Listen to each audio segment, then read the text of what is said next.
আসসালামু আলাইকুম রহমতুল্লাহ। জনতার খবর চ্যানেল হতে কিছু কথা বলার জন্য একটি ভিডিও বানাতে বসলাম।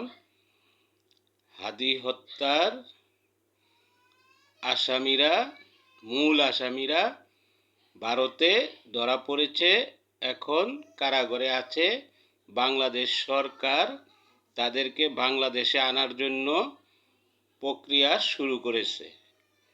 আলহামদুলিল্লাহ, তাদের বাংলাদেশে এনে সঠিক বিচারের আওতায় আনা হোক, সঠিক তদন্ত করে তাদের পিছনে কারা আছে তাদেরকে বার করা হোক, এবং হাদির অনুসারীরা এবং ভক্তবৃন্দরা খবরটা পেয়ে স্বস্তি পাবে এবং আনন্দিত হবে।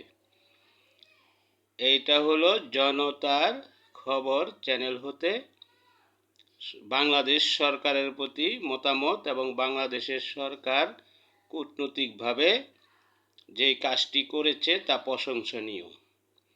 যেটি অন্তর্বর্তী সরকার পারে নাই, সেটা বর্তমান বিএনপি সরকার করে দেখাইলো।